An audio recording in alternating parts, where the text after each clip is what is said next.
Olá, meu nome é Daniel e venho trazer a palavra do Evangelho, apresentar, as boas novas de salvação, que é o significado para a palavra Evangelho. Então, quando você vai falar em Evangelho, é boas novas de salvação. E certamente quando você entende que boas novas de salvação, primeiramente, é porque não tinha salvação antes. Quando você entende que sem Cristo Jesus ter vindo aqui no mundo, sem Ele ter dado a vida dele por nós, nós não tínhamos salvação, todos estávamos perdidos. E ainda até hoje tem muitos perdidos ainda, por não ter sido encontrados por Cristo. Certamente que Cristo nos consegue nos encontrar quando nós confessamos que somos incapazes de conseguir fazer alguma coisa por nossa conta. Quando a gente entende que a salvação, sem Ele, a gente não consegue, é impossível, porque o Velho Testamento, ele foi dado a lei para o povo judeu. E nessa lei tinham vários quesitos que deveriam ser cumpridos. E para ser salvo, não podia... o único mandamento daquele ali que estava na lei era como você fosse réu de toda a lei. Você foi reprovada em toda a lei. Você passou quase todos, faltou um. E esse um te condenava e todos os outros também, então você era reprovado. Porque um único mandamento, se você transgredisse na lei, você era condenado. E de sorte que o fato da gente pensar, isso já nos condena, porque a nossa natureza já é pecaminosa. Por Adão entrou o pecado no mundo, e pelo segundo Adão, que é Cristo, saiu o pecado do mundo.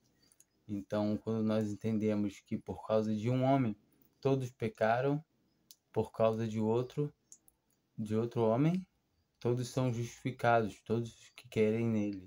Não todos. Tem vaga para todos os homens, entenda. Tem vaga. Se todos os homens na terra creem em Jesus, todos serão salvos. Mas de sorte que não é assim. Infelizmente, né? Não é assim. Mas de sorte, sim, que nós somos encontrados por Cristo quando nos consideramos incapazes de ser salvos. Porque enquanto eu me acho que eu posso fazer alguma coisa para me salvar, para manter a salvação, eu estou mentindo para mim mesmo. Eu estou falando para mim que é uma coisa que eu não consigo. E a palavra de Deus, ela condena certas práticas e ela exige justiça divina. Deus, ele é bom, Deus é amor, mas ele é justo também. Ele não pode atropelar a sua própria justiça. Ele não pode passar por cima da sua própria justiça.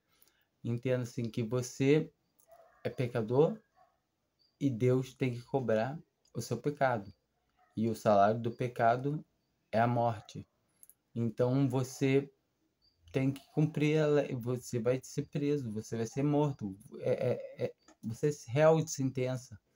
Você merece estar pendurado no madeiro de uma cruz.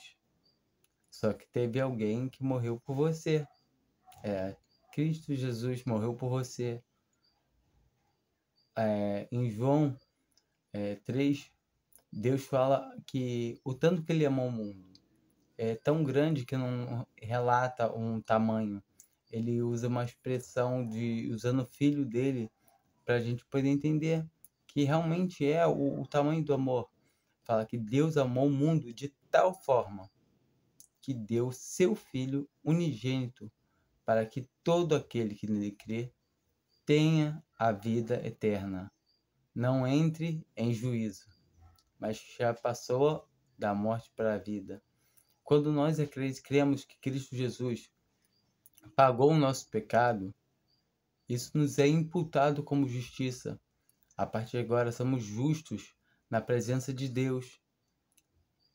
Não é que a gente tenha feito algo para ser justo. Ah, agora eu sou justo. Entenda que a gente é justo, mas é por justificativa. Nós somos justificados por Cristo Jesus. Na presença do juiz, a gente vai chegar justificado. Ou seja, o Senhor já nos coloca numa condição que a gente não entra em juízo. A gente não vai ser condenado. Todo que crê em Cristo Jesus não é condenado. Já passou da morte para a vida. Como ter a certeza agora que você não perde a salvação? Você agora pode se considerar filho de Deus, pode se considerar um rebanho, uma ovelha do rebanho dele. E o que Jesus fala? Que ninguém pode arrebatar uma ovelha da mão do Pai. Sem dúvida, só isso, básico. Você crê que Cristo morreu por você, o sangue de Jesus Cristo que te purifica é a propiciação pelos seus pecados. Você entende que não há mais como te acusar de pecado nenhum, nem do que você já fez e nem do que você vai fazer. Não que você vai poder premeditar, então vou pecar à vontade. Se você está pensando assim, realmente você ainda não creu. Mas sabendo que você vai pecar. Infelizmente nós pecamos. A natureza da nossa carne é pecaminosa. Nós temos que entender que nós devemos fugir do pecado, devemos nos abster da contaminação desse mundo, mas sabendo que do mesmo jeito a gente vai pecar. Nem que, mas eu não peco por atos. Não, é a mesma coisa, pensadamente. A sua mente está trabalhando 24 horas. Você para um segundo e para pensar no que você pensa. Para e pensa o que você pensou hoje o dia todo. Fala para mim. Então, para mim, aliás, não adianta falar para mim, falar para Deus. E você vai chegar à conclusão que você é pecador mais do que qualquer um outro. Ou seja, não há diferença. Como diz a palavra de Deus, não há diferença. Não há quem entenda a Deus, não há quem busque a Deus. Todos se extraviaram e destituídos estão da glória de Deus, sendo todos que justificados gratuitamente pela fé no seu Filho Jesus Cristo. Tá bom, então eu tenho fé e eu creio. Aquela pessoa não tem fé, ela não crê. Não, mas não se gabe daquela pessoa, não se ache maioral se você tem fé em Cristo Jesus e você crê. Fique sabendo que essa fé não vem de você. Você não tem fé nenhuma. Você quer distância de Deus como homem normal. A partir do momento que Deus faz resplandecer em você a sua luz, ou seja, a luz que dá a fé, a luz que é Cristo Jesus no seu coração, a partir desse momento você crê em Cristo Jesus, mas é porque é dom de Deus. Porque Deus quer que você creia no Filho dele. Porque o homem, por natureza própria, é um incrédulo, é um inimigo de Deus. Ele quer distância. Muitas vezes a gente pensa que, mas calma aí, eu não sou tão ruim assim. Você pode estar pensando no caráter virado para o caráter humano. O caráter de Deus é celestial. O julgamento de Deus é perfeito. E para completar, para a gente não falar assim, mas Deus, ele não tem como julgar a gente, ele é Deus, realmente. Por isso mesmo, Deus se fez carne, porque Jesus Cristo é Deus. Ele se fez carne. E quando ele se fez carne, ele veio aqui, ele sofreu, ele padeceu por várias coisas aqui. Então, ele aprendeu a ser homem. Uma coisa que Deus aprendeu a ser homem, Deus aprendeu a obedecer. Imagina Deus obedecendo. Deus teve que aprender a obedecer, teve que aprender a obedecer o pai e a mãe, primeiramente, porque quando ele é criança ele tinha que obedecer o pai e a mãe dele. Ele teve que aprender a ter obediência ainda mais antes de começar o ministério dele, por autoridades, qual fosse. Tá certo que depois chegou ele começou o ministério dele, ainda assim ele respeitava os, os líderes, mas em tempo nenhum ele estava sendo desobediente quando ele falava a verdade, porque tudo que ele professava contra falava era das autoridades. E se você observar mais uma coisa, em momento nenhum ele chega a mulher que foi pegada em adultério no ato, onde o homem que estava com ela sumiu, não sei como, misteriosamente, e não chegaram com ele, só com ela, com a mulher. E ele não falou palavras agressivas para elas, pelo contrário, ele falou que se queriam pegar ele num teste, né? Mandaram ele apedrejar, perguntar se era lícito apedrejar. E a palavra de Deus fala que é lícito, que falava que é lícito quem era pegado em adultério ser apedrejado. Então, Cristo somente, se ele fala que ele deveria soltar a mulher, ele estaria indo contra os mandamentos. Se ele fala para apedrejar, eles iriam e falar que está incitando a violência e tal. Ele fala que ele está indo contra César, porque quem pode decretar ali é César, no caso, que estava no comando de Israel, era o povo romano. Então, no caso, ele só fala, quem não tem nenhum pecado, que atire a primeira pedra. E assim eles foram saindo um a um, desde os mais velhos até os mais novos. E a gente consegue entender que ninguém pode pegar e falar que não tem pecado. É impossível. Então, somente aceita que você tem que aceitar Cristo Jesus como seu Salvador para poder ser salvo. E não é para ter uma vida melhor, para poder ter um carro melhor. Por favor, entenda isso. Muita gente acha que vai servir a Deus, vai poder ter, vou querer ter isso, querer ter aquilo, agora eu vou pedir ao Senhor para poder. A gente pode orar a Deus, pode pedir ao Senhor, sim. Se for da vontade dele, ele vai nos ajudar. Mas observa, a intenção do Senhor é nos salvar, nos salvar. A nossa herança é nos céus, é na glória, na vida eterna. Então entenda que aqui na terra não precisamos de muito mais do que o quê? Não precisamos, aliás, na verdade, não precisamos de nada mais do que a graça do Senhor. A sua graça nos basta, assim como o apóstolo Paulo orou a Deus 3 vezes para que o Senhor tirasse dele uma enfermidade. E o Senhor falou para ele, a minha graça te basta.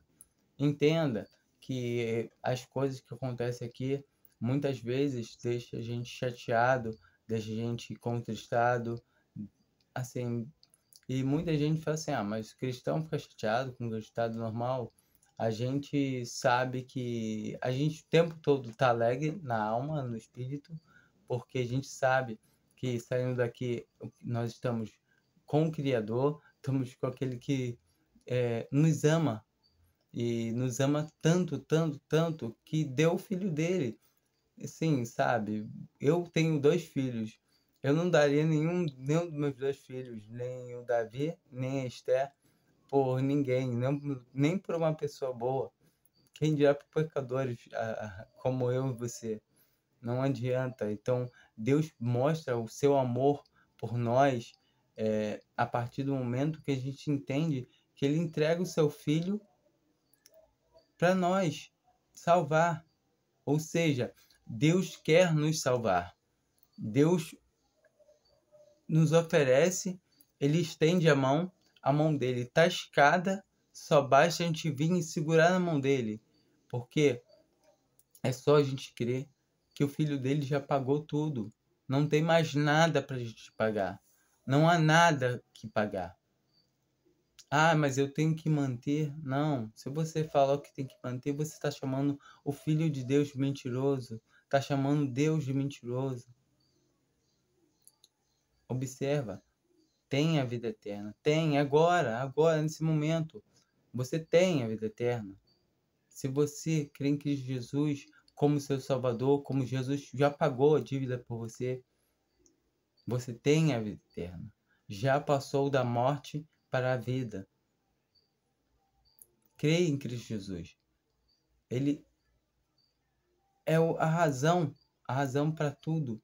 É Cristo Jesus. Quando você começa a entender que você é salvo, e por que você está vivo aqui ainda? O que você está fazendo nesse mundo que não tem nada para oferecer para nós? Simplesmente para poder trazer o testemunho dele, o que ele fez por nós. Simplesmente eu me coloco como um testemunho vivo da obra de Deus. Não que eu seja melhor que ninguém, mas é o que Deus quer de nós. É que nós demos um bom testemunho da obra dele, falando das boas novas de salvação. Ou seja, você é réu de condenação, você está condenado ao fogo do inferno, ao fogo do lago de fogo, mas a partir do momento que você crê em Jesus Cristo, na boa nova de salvação, você é salvo. Você é salvo. É simplesmente isso. Crê que Deus te salvou, intermédio do Filho dele. Olha o tamanho desse amor. Eu não conheço amor maior. Não existe amor maior. O amor de Cristo é muito superior a qualquer outro amor. É maior do que o seu amor pelos seus filhos. É melhor do que o amor de um homem para uma mulher. Porque o amor de Deus é o amor verdadeiro, amor sublime. É o amor onde o homem estava numa contaminação, estava morto, numa situação deplorável. Mas mesmo assim Deus entrega o seu filho por causa de pessoas más, cruéis, pessoas que gritavam enquanto o seu filho era crucificado, crucificam, crucificam, gritavam, esse não. Geralmente a gente escuta muito a voz do povo e a voz de Deus, mas deve ser mentira, é ao contrário. A voz do povo é a voz de Satanás. O povo gritou o quê? Mandou crucificar Jesus Cristo. Ah, não, mas eu não estava naquela época. Se eu estivesse lá, eu nunca queria fazer isso. Ia fazer. Ia. A palavra de Deus não mente. Porque você não teria o Espírito Santo morando dentro de você se você crer. É porque Deus capacitou a crer. Então, sabe o que você vai falar? Crucifica. Então, dá graças a Deus por Deus ter te abençoado, te favorecido com esse favor, sabe? Algo que você não merece, não merecia, não merecia e não merece. Mas Deus se compadeceu de todo aquele que crê nele. Entende? Quando você entender que Deus se compadece de quem crer no Filho dele, você vai ter certeza da salvação, uma certeza viva, uma certeza que não perde, porque você sabe, não, o meu Senhor, ele já providenciou alguém para morrer no meu lugar, e esse alguém já pagou a minha dívida. Então, cria somente em Cristo Jesus, que ele vai fazer todas as coisas na sua vida agora para bem, para louvar e engrandecer o nome do Pai. Você entende isso? Creia nele e as demais coisas ele acrescentará. Eu não prego aqui uma denominação, é um estilo de vida. Eu não venho trazer algo novo, algo grandioso, não. Eu venho só dizer que Cristo Jesus é salvação. Só prego Cristo e, como diz o apóstolo Paulo, e esse crucificado. Muitos que têm se tornado inimigos da cruz. Você vai hoje nas denominações, mundo afora, por aí, e você escuta falar de bênção, você escuta falar de prosperidade, você escuta falar tanta coisa, e a maioria dos que estão congregados ali não creem que tem a salvação, e não creem que são salvos por graça. Uns dizem crer, mas é mentira, porque creem que, não, mas eu posso perder. Então creem numa salvação mediante obras, creem que o que eles fazem é capaz de salvar eles, creem que, mas eu mantendo o que eu estou fazendo até onde, aí eu sou salvo. Infelizmente estão se iludindo, que não creem realmente num Salvador, em um Jesus Cristo que desceu do céu, que se fez carne, um Deus que se entregou por nós. O Jesus Cristo é o Filho de Deus e ele também é Deus. Sem ele, nada teria sido feito. Entende que nós somos, primeiramente, somos feitos pela sua mão, somos criaturas de Deus. E como criatura, nós nos rebelamos contra ele, contra Deus. Mas ele, por ter nos amado, e quando é que ele começou a nos amar? Sempre nos amou, porque Deus é eterno. E mesmo assim, ele fez o quê? Ele nos deu o seu Filho para que todos os que cremos nele, sejamos salvos dessa ira do mundo, salvos dessa condenação, salvos do lago de fogo. Agora o pecado já não tem mais poder em cima daqueles que creem nele, creem no seu nome, creem no seu sangue, como está escrito na Bíblia, que o pecado não tem poder sobre aqueles que creem em Cristo. Se você crê em Cristo, o pecado não tem poder sobre você. Não estou falando que você não possa vir a pecar mais, porque nós ainda estamos presos a esse corpo corruptível, aliás, a esse corpo corruptível, esperando receber um corpo incorruptível, que nós vamos receber logo após, quando Cristo voltar, quando Cristo buscar a sua igreja, nós vamos receber um corpo novo. E assim se concretizará o que está escrito no Evangelho, porque Deus é bom a todo tempo. Não fique esperando o anticristo, nem nada disso, os sinais pela volta de Cristo, não. Porque Cristo volta a qualquer momento, agora. Eu espero Cristo a qualquer momento. E o anticristo, essas coisas, virá sim, mas depois do arrebatamento da igreja. A igreja será tirada primeiro, e depois disso, o Oníco, que é o anticristo, ele irá se rebelar, ele irá se mostrar, e aí sim vai começar a grande tribulação, todas as dores da grande tribulação. E eu espero que... Eu sei que eu não vou estar lá, e eu espero que vocês também não. E para poder sair dessa tribulação, da grande tribulação, de tudo isso, basta somente crer em Cristo Jesus. Eu espero que vocês creiam em Cristo Jesus. Vou orar a Deus para que vocês possam entender que aqui na Terra não tem mais nada para nós, apesar de ter coisas que a nossa carne ela se engrandece, enche a nossa carne, ela se gloria, ela quer ser participante de algumas coisas aqui nessa Terra ainda.